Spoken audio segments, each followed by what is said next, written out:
Tita tuanku penuh pedoman, keluang sempah menjunjung duli. Rakyat sokong Pakatan Harapan, demokratik, adil dan peduli.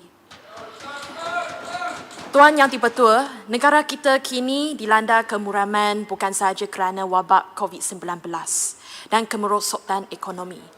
Malah bagi pengamal media dan penggiat demokrasi, kerajaan dilihat seakan-akan melancarkan serangan ke atas media. Dalam 3 bulan sahaja kerajaan baru ditubuhkan, seorang wartawan disoal siasat polis semata-mata kerana menjalankan tugasnya. Dan sebuah agensi berita yang lain telah diambil tindakan undang-undang. Serangan terbaru kerajaan terhadap media ada kaitan dengan lesen di bawah Seksyen 22 1 Akta Finas 1981. Pada minggu yang lepas, setelah dikritik dengan hebat oleh semua pihak, Menteri Komunikasi dan Multimedia telah berkata bahawa kerajaan tidak akan menggunakan Seksyen 22 1 Akta Finas tersebut terhadap pengguna sosial media buat masa sekarang. Malah, Kabinet berjanji akan membuat pindaan terhadap akta yang diakui adalah ketinggalan zaman itu.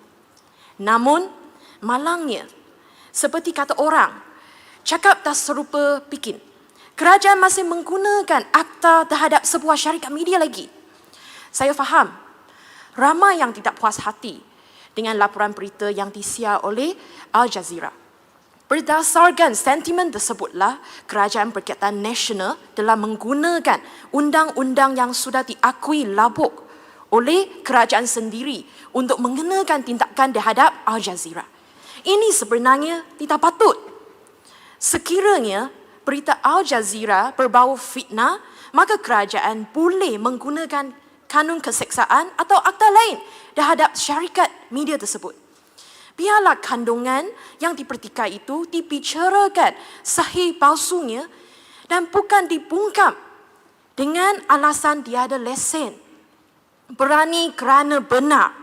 Kita kena berani menunjukkan kepada dunia bahawa Malaysia bukan seperti yang diwawa oleh Al Jazeera. Atau adakah kerajaan sendiri tidak berani membongkar fitnah dengan fakta? Seharusnya Kerajaan Perikatan Nasional menggunakan ruang yang diberikan oleh Al Jazeera untuk menjelaskan isu tersebut. Malangnya mereka tidak menggunakannya. Itu adalah isu pokok yang kita hadapi sekarang. Masalah dalam isu ini tidak terhenti setakat itu sahaja. Akta Finas 1981 sebenarnya adalah undang-undang yang digubah bagi menggalak, memelihara dan memudahkan kemajuan perusahaan perfilman Malaysia. Kata kunci di sini adalah perusahaan ataupun industri perfilman. Jelas di sini, suatu akta yang dibuat khususnya untuk mengawal industri perfilman telah disalahguna oleh kerajaan untuk mengawal berita. Apa yang ditayang oleh Al Jazeera dalam program 101 East dengan izin adalah suatu program segmen berita khas ataupun dengan izin news feature. Bukan filem ataupun dokumentari. Dokumentari dalam industri perfilman mempunyai definisi yang tersendiri dan jitu. Contoh dokumentari adalah seperti M for Malaysia ataupun dokumentari lain yang boleh ambil bahagian dalam anugerah Oscar di bawah kategori dokumentari. Dalam aspek ini, pihak kerajaan sama ada dengan sengaja atau tidak telah menganggap laporan berita khas ataupun news feature sebagai kategori dokumentari dalam industri filem. Saya ada beberapa cadangan kepada kerajaan untuk menamatkan kemelut ini.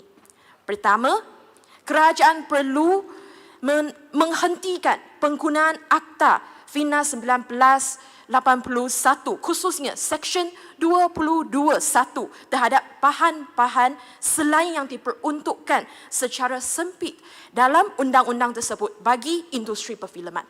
Kedua, Kabinet perlu segera mengadakan perbincangan dengan semua pemegang taruh untuk merangka ruang undang-undang baru bagi meminda Akta Finas 1981 dengan mengambil kira konteks dan keperluan masa kini. Ketiga, kerajaan perlu komited kepada prinsip kebebasan media yang ditukung oleh Kerajaan Pakatan Harapan. Jika Perikatan Nasional terus bertindak mengongkong media dan menghalang kerja-kerja wartawan seperti mana yang dilakukan sekarang, saya khawatir ketutukan Malaysia akan merundum dalam indeks kebebasan media kepada seperti di zaman Barisan Nasional dahulu.